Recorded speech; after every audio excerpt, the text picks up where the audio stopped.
ஸ்ரீ சாயிநாத ஸ்தவனமஞ்சரி. சுக்லாம் பரதரம் விஷ்ணும் சசிவன்னம் சதுர்புஜம் பிரசன்னவதனம் தியாயேத் சர்வ விக்னோபசாந்தயே. ஸ்ரீ கணேசாய நமக. மகா கணபதியே, எல்லாவற்றுக்கும் ஆதாரமானவரே, மயூரேஸ்வரா, எல்லாவற்றுக்கும் சாட்சியாக விளங்குபவரே, கௌரியின் புதல்வரே, எண்ணங்களுக்கெல்லாம் அப்பாற்பட்டவரே, பெருத்த வயிறுடையவரே, ஸ்ரீ கணேசா, எங்களை காத்தருள்வீர். நீ எல்லா பூதகணங்களுக்கும் முதல்வன், தலைவன். எனவே கணேசன் என அழைக்கப்படுகின்றீர்கள். நீ எல்லா சாஸ்திரங்களாலும் ஏற்றுக்கொள்ளப்பட்டவர்.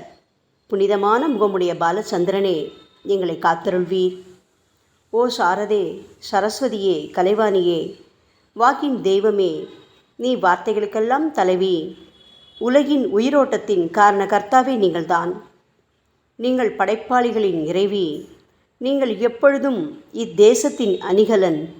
எங்கும் நிறைந்திருக்கும் எல்லையில்லாத சக்தியே, சரஸ்வதியே, உங்கள் பாதங்களை வணங்குகிறோம்.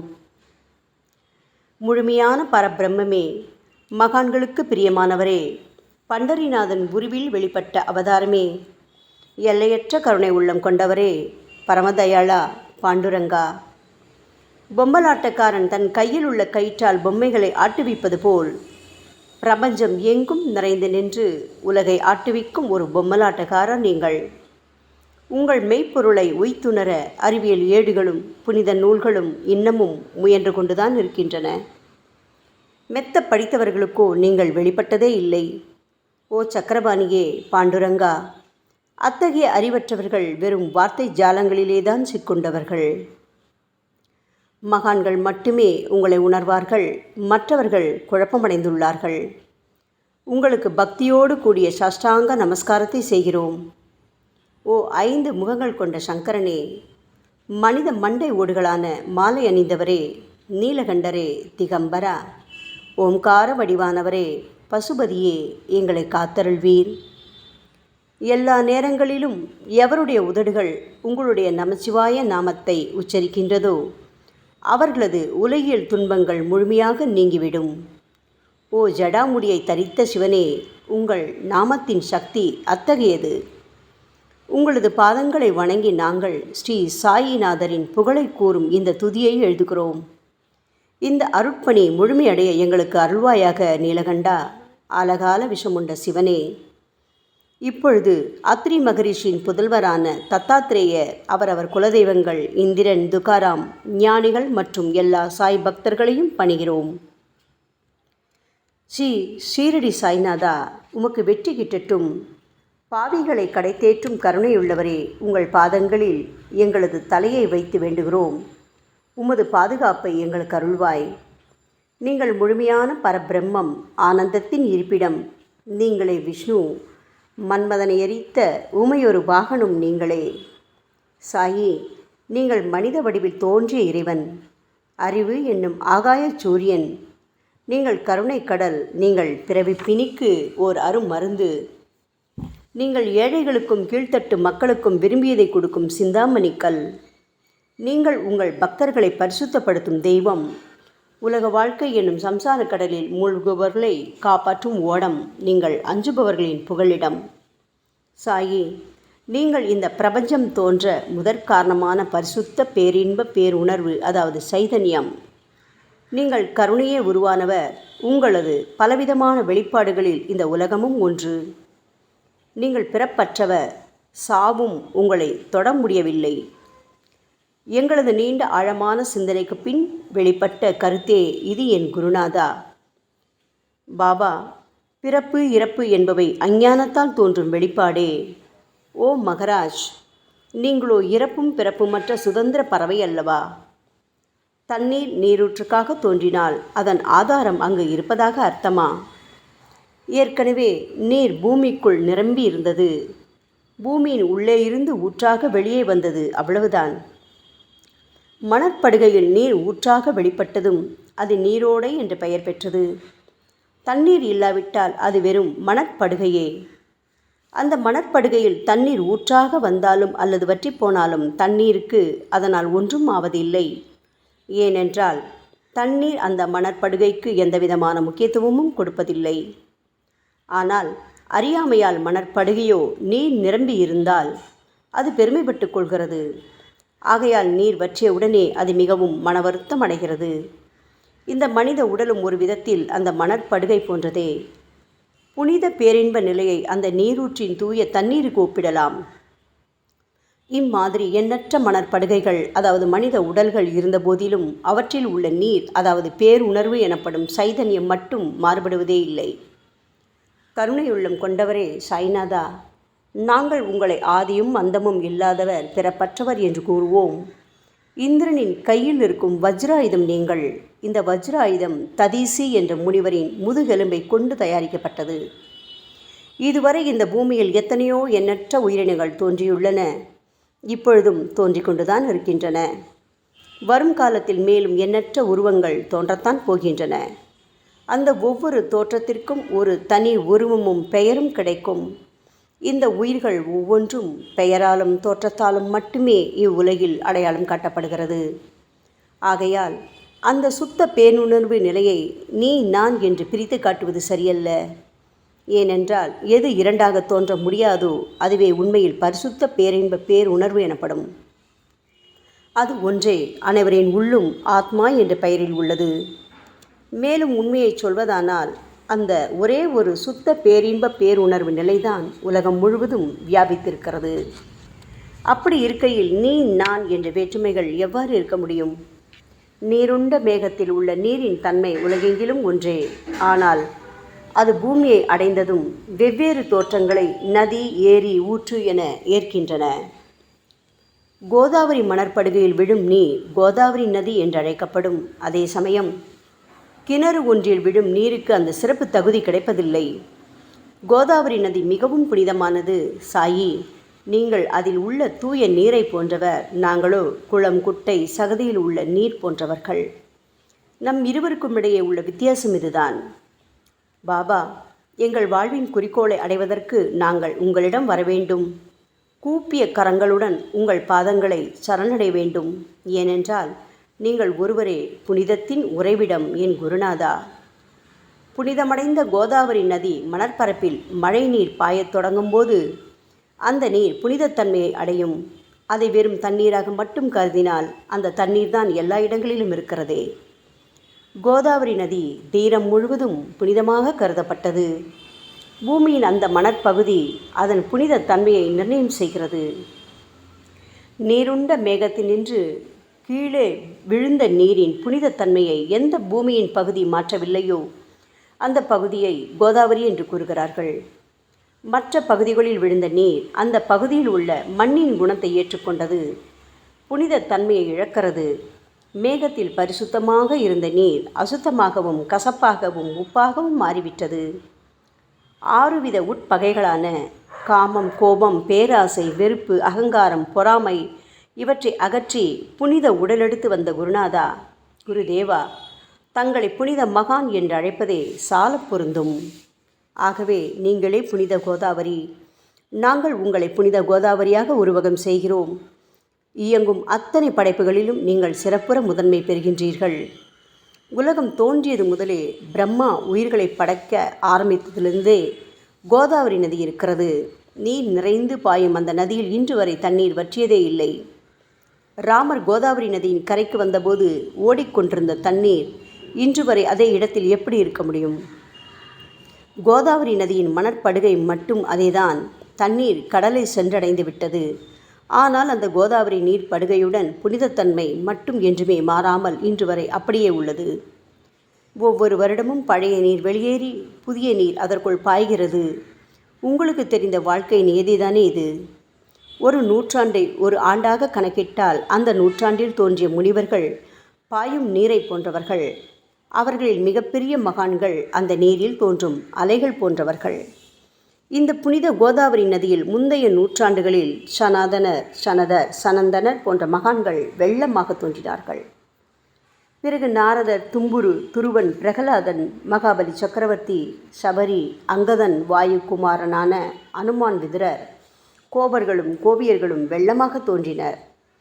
இவ்வாறு இன்று வரை கடந்த நூற்றாண்டுகள் ஒவ்வொன்றிலும் ஒன்றன் பின் ஒன்றாக மகான்களாகிய வெள்ளம் தோன்றியது. அவற்றை எல்லாம் எங்களால் ஞாபகப்படுத்தி கூற முடியவில்லை. ஓ சாயிநாதா, இந்த 19ஆம் நூற்றாண்டில் புனித கோதாவரி நதியில் சந்தேகத்திற்கு இடமில்லாமல் நீங்கள் வெள்ளமாக பாய்ந்தீர்கள். எனவே உமது தெய்வீகமான பாதங்களை தொட்டு வணங்குகிறோம். சாய் மகராஜா, நாங்கள் செய்யும் தவறுகளை தயவு செய்து உங்கள் கவனத்தில் வைத்து கொள்ள வேண்டாம் என மன்றாடி கேட்டுக்கொள்கிறோம். சாயி, நாங்கள் எளியவர்கள், ஏதும் அறியாதவர்கள், தீய குணங்கள் கொண்ட மிகப்பெரிய பாவிகள். எங்களை புறந்தள்ளி விடாதீர்கள், கைவிட்டு விடாதீர்கள். மட்டமான உலோகத்தையும் தங்கமாக மாற்றும் சக்தி கொண்ட ரசவாத கல் இரும்பினுடைய இயற்கையான தன்மைகளை பொருட்படுத்துவதில்லை. அதேபோல் கோதாவரி நதியும் தன்னுள் கலக்கும் சிறு சிறு ஓடைகளை திருப்பி அனுப்புவதில்லை. பாபா, அநேக தீய குணங்களை எங்களுக்குள் கொண்டவர்கள் நாங்கள். உங்களது கருணை மிகுந்த பார்வையால் தயவு செய்து அவற்றை சடுதியில் அழித்து விடுங்கள். இது மட்டுமே தான் உங்கள் அடிமைகளான எங்களது வேண்டுகோள். ரசவாத கல்லின் தொடர்பு ஏற்பட்டும் இரும்பின் இயற்கை தன்மைகள் அழிக்கப்படாவிட்டால் சாயிநாதா, அது ரசவாத கல்லின் பெருமைக்கு இழுக்கல்லவா? பாபா, எங்களை பாவியாகவே இருக்கும்படி விட்டுவிடாதீர்கள். தங்களை குறைவாக மதிப்பிட்டு கொள்ளாதீர்கள். நீங்கள் ரசவாத கல், நாங்கள் இரும்பு. எங்களுக்கு ஏற்படும் இழிவுகள் தங்களுக்கு ஏற்படும் இழிவுகள் அல்லவா? சாயிநாதா, குழந்தைகள் தவறுகள் செய்து கொண்டேதான் இருக்கிறது. ஆனால் அதற்காக தாயார் என்றுமே கோபமடைவதில்லை. இதை தயவு செய்து தாங்கள் நினைவில் வைத்து கொண்டு எங்களுக்கு உங்கள் அருளாசிகளை தாருங்கள். ஓ சத்குரு சாய்நாதா, நீங்கள் எனது கற்பக விருட்சம், சம்சார கடலை கடக்க உதவும் கப்பல். சந்தேகத்திற்கு இடமின்றி நீங்கள் ஒருவர் மட்டுமே எங்களை கடைதேற்ற முடியும். சாயி, நீங்களே எங்களுக்கு காமதேனுவாகிய பசு. நீங்கள் சிந்தாமணி கல், ஞானவானில் சூரியனும் நீங்களே. நீங்கள் நற்பண்புகளின் சுரங்கம், ஸ்வர்க்கத்திற்கு ஏறிச் செல்லவதும் ஏனியும் நீங்களே அல்லவா எங்களது குருநாதா? புனித செயல்களின் நிறைகள் நிறைய கொண்டவரே, பரிசுத்தமானவரே, சாந்தி மற்றும் பேரின்பத்தின் மொத்த உருவமே தீனதயாளா, குறைகளற்ற முழுமையான அறிவாக உருவெடுத்தவரே, மனிதர்களில் உன்னதமானவரே, சாந்தி மற்றும் மன்னிப்பதின் உறைவிடமே, எங்களின் அடைக்கலமே, எங்களை ஆசீர்வதியுங்கள், எங்களை ஆசீர்வதியுங்கள்.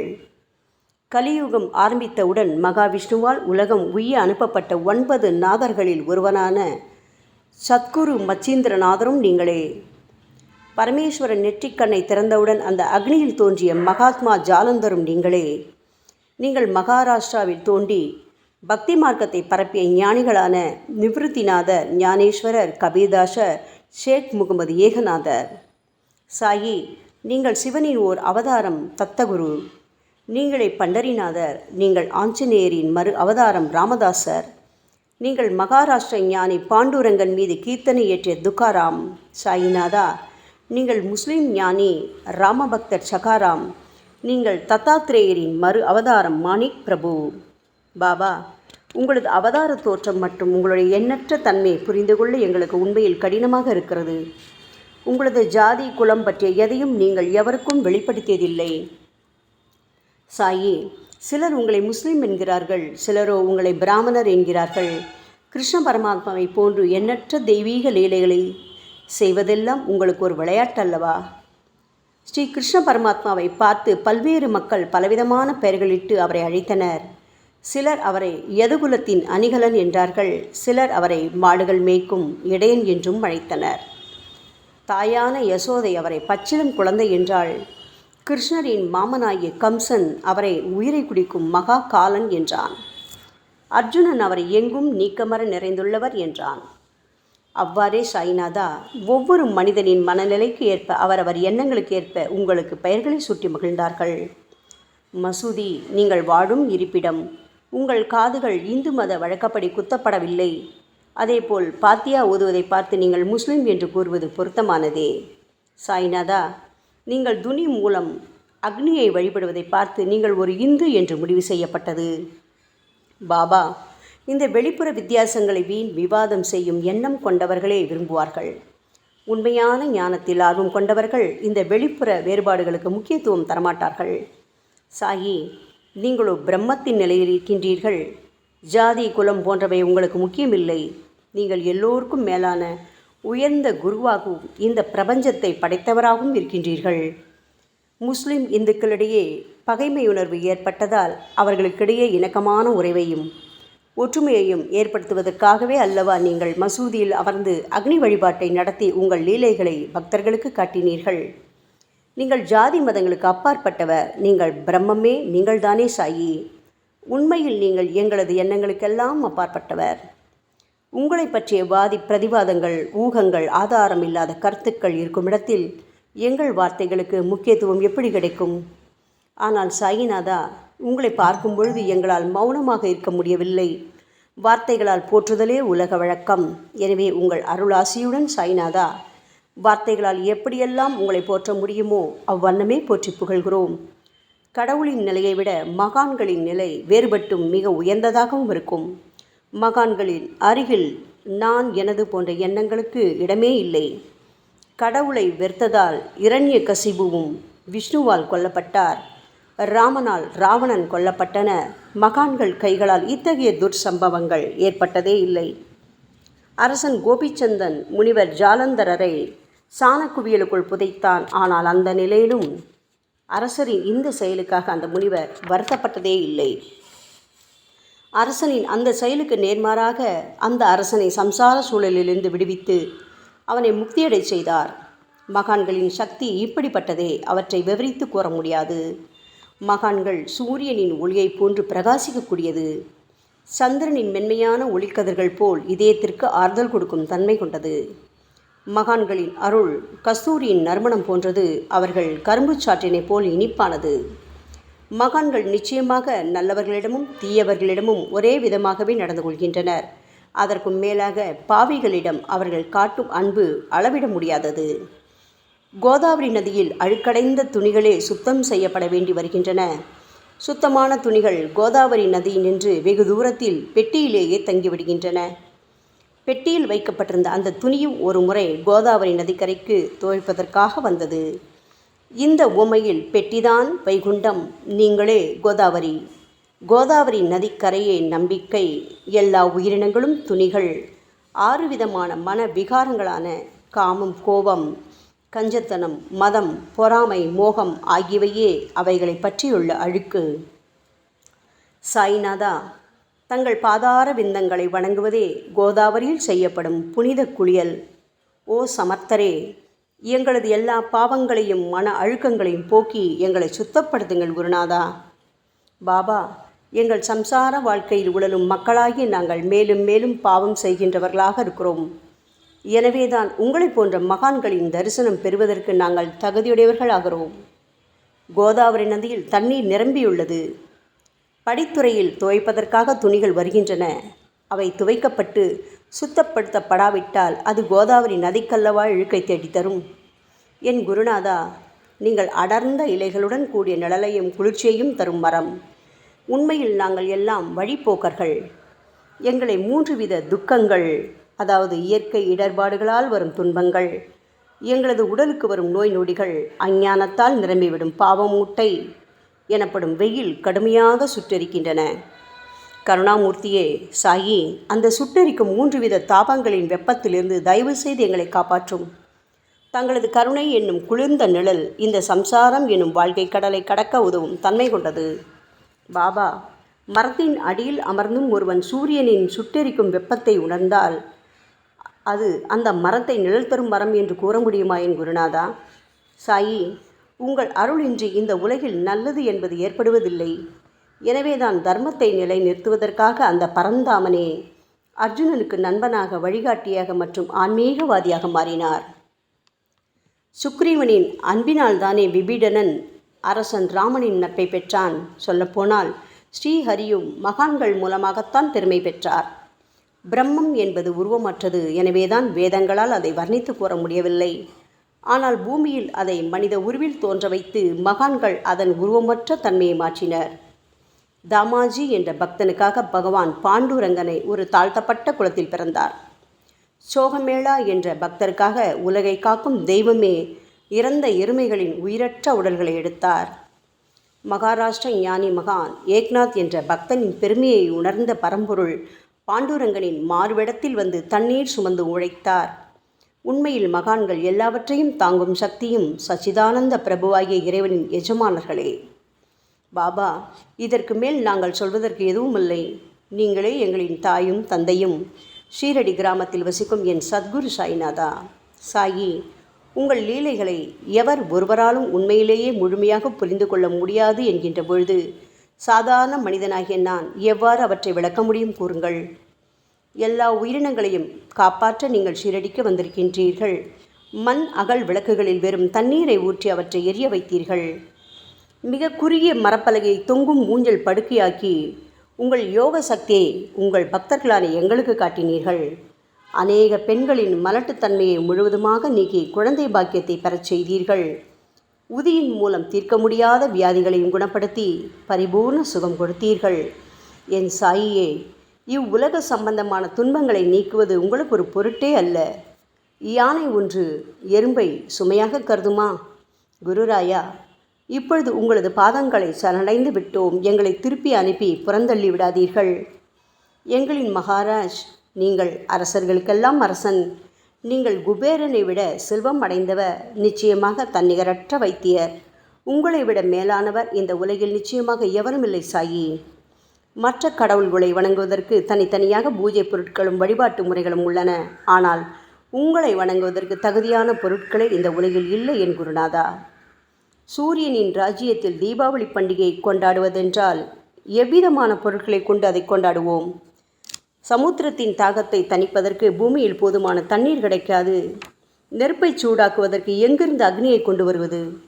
ஓ ஸ்ரீ சமர்த்த குருடாயா, பூஜை செய்ய உதவும் பொருட்கள் யாவற்றிலும் இருப்பது உன் ஆத்மாவே.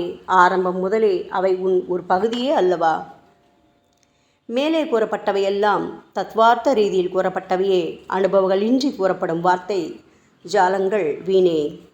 சம்பிரதாய சடங்குகளின்படி உங்களுக்கு பூஜை செய்ய வேண்டுமென்றால் அதனை செய்வதற்கு தேவையான பூஜை சாமான்கள் எங்களிடத்தில் இல்லையே என் குருநாதா.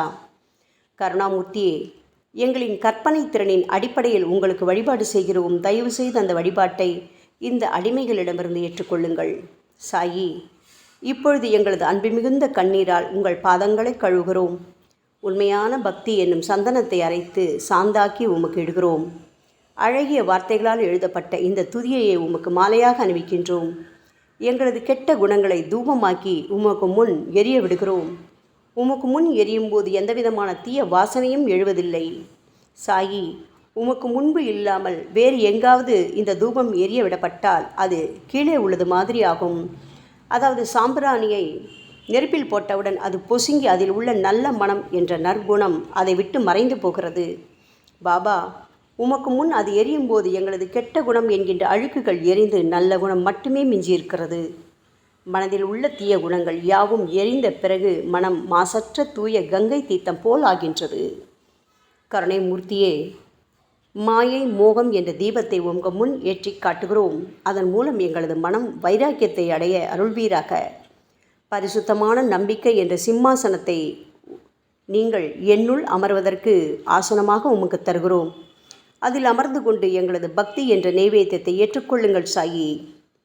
எங்களது பக்தி என்ற நெய்வேத்தியத்தை ஏற்றுக்கொண்டு அதன் சாரை மட்டுமாவது எங்களுக்கு தயவு செய்து கொடுப்பீராக. ஏனெனில் நாங்கள் எல்லாம் உமது பால்குடி மாறாத பச்சிலம் குழந்தைகள் அல்லவா. உங்கள் அருட்பாலில் எனக்கு உரிமை உண்டு.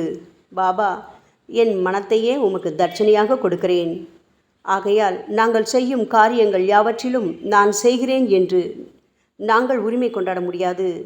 ஏனென்றால் நினைக்கும் மனதைத்தான் உமக்கு அர்ப்பணித்து விட்டோமே சாயி. இப்பொழுது பணிவுடன் கூடிய பிரார்த்தனையோடு உங்கள் பாதங்களில் சாஷ்டாங்க நமஸ்காரம் செய்கிறோம். ஓ தெய்வீக சாய்நாதா, தயவு செய்து நீங்கள் அதை ஏற்றுக்கொள்ளுங்கள். 8 பிரார்த்தனைகள்.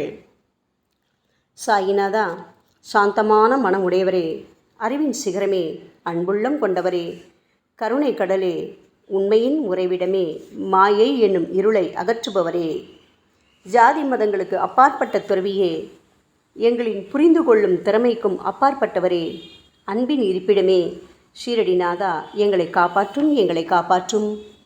ஞான சூரியனே, ஞானத்தை அளிப்பவரே, எல்லாவித நல்ல செயல்களையும் செய்பவரே, பக்தர்களின் மனங்களில் ஒளிரும் பரமஹம்சரே, தங்களை சரணடைந்தவர்களை காப்பவரே, சாயி, படைக்கும் தொழில் புரியும் பிரம்மாவே நீங்கள், காக்கும் கடவுள் விஷ்ணுவே நீங்கள். 3 உலகங்களையும் கடைசி லயமடையச் செய்யும் ருத்ரனுமான சிவனும் நீங்களே. பாபா, நீங்கள் இல்லாத இடமே இந்த பூமியில் ஏது? எல்லாம் அறிந்த இறைவன் நீங்கள். எங்கள் அனைவரின் இதயங்களிலும் வசிப்பவரும் நீங்கள்தானே சாயி. என் குருநாதா, எங்களது எல்லா குற்றங்களையும் மன்னிக்க வேண்டும் என வேண்டி கேட்டுக்கொள்கிறோம். அலை அலைகளாக வரும் சந்தேகங்களையும் மன மயக்கங்களையும் போக்குவீராக. சாயிநாதா, நீங்கள் பசு, நான் புதிதாக பிறந்த இளங்கன்று, நீங்கள் சந்திரன், நாங்கள் சந்திரகாந்தக்கள். தங்கள் பாதங்கள் புண்ணியத்தை கொடுக்கும் கங்கை நதி. பணிவுடன் சாய் அடிமைகளான நாங்கள் உங்கள் பாதங்களில் வணங்குகிறோம். உங்கள் கைகளை எங்கள் தலைமீது வைத்து ஆசி கூறுங்கள். எங்களது கவலைகளும் துன்பங்களும் அனைத்தும் பறந்தோடட்டும். நாங்கள் எல்லாம் உங்கள் குழந்தைகள் அல்லவா சாயி. பாபா, இந்த 8 துதிகளையும் கூறி நாங்கள் உங்களை சாஷ்டாங்க நமஸ்காரம் செய்கிறோம். எங்களது பாவங்கள், துயரங்கள், ஏழ்மை யாவும் உடனடியாக விலகட்டும். சாயிநாதா, நாங்கள் உங்களது பாத கமலங்களையே எங்களது உயிர் மூச்சாக கொண்ட உங்களது அன்பு குழந்தைகள். தயவு செய்து எங்கள் மீது கடுமை காட்டாதீர்கள். நீங்கள் தூய சந்தனம், நாங்களோ முள்ளடர்ந்த புதர். நீங்கள் புனிதமான கோதாவரி, நாங்களோ பெரும் பாவிகள்.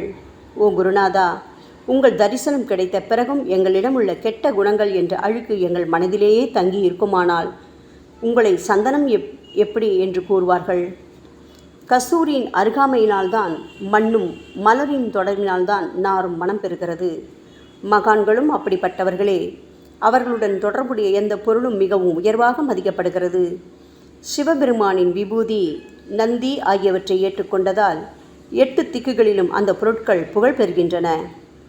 இடையர்களை மகிழ்விப்பதற்காக யமுனை நதிக்கரையில் உள்ள பிருந்தாவனத்தில் உலகிற்கெல்லாம் இறைவனான கிருஷ்ண பரமாத்மா ஊரியடி என்ற விளையாட்டை விளையாடினான். அனைவராலும் அது ஏற்றுக்கொள்ளப்பட்டது.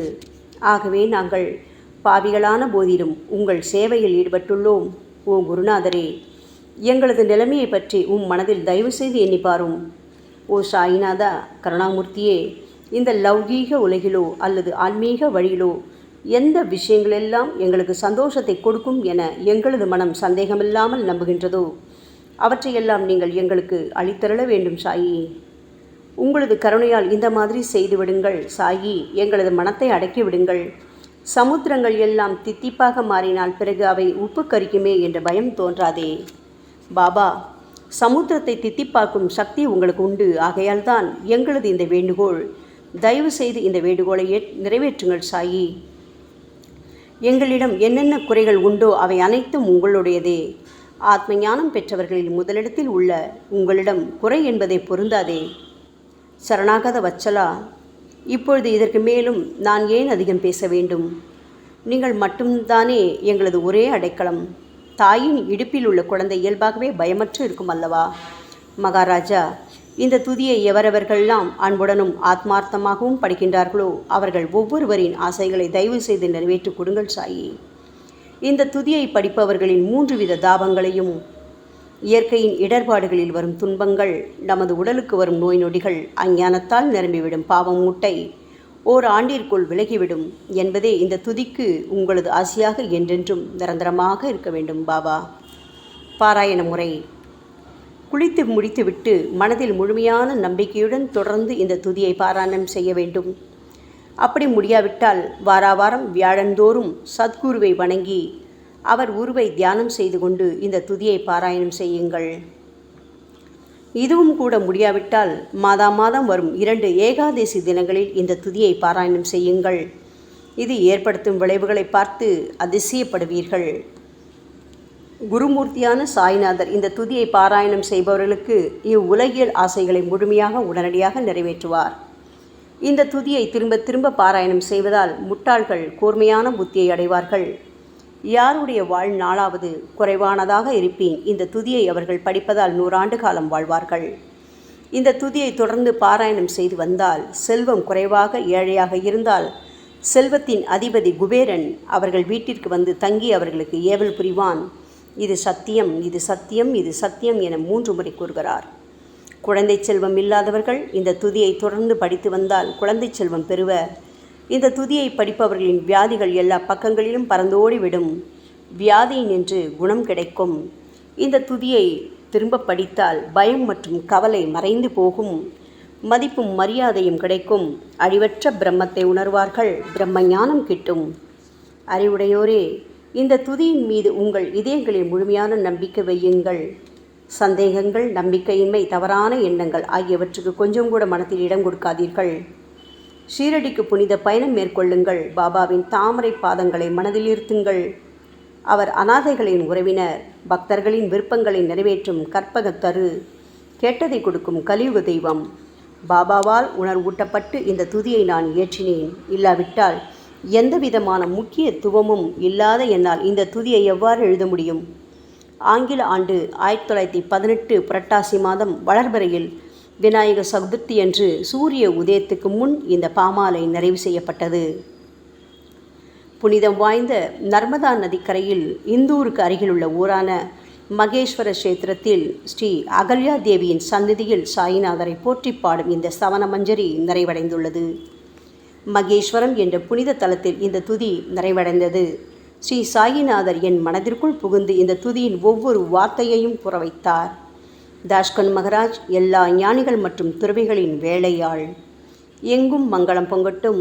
ஸ்ரீ சாயிநாதரை போற்றி பணிவுடன் எழுதப்பட்ட இந்த ஸ்ரீ சாயிநாத ஸ்தவன மஞ்சரி என்ற துதி பாராயணம் செய்பவர்கள் சம்சார கடலை கடக்க உதவட்டும். இது ஸ்ரீ பாண்டுரங்கனுக்கு தாஷ்கனு மற்றும் சாய் பக்தர்களின் நம்பிக்கை மற்றும் பணிவோடும் கூடிய பிரார்த்தனை. மங்களம், சுபமங்களம். ஸ்ரீ சச்சிதானந்த சமர்த்த சத்குரு ஸ்ரீ சாய்நாத் மகராஜ் கி ஜெய். ஓம் சாய்ராம்.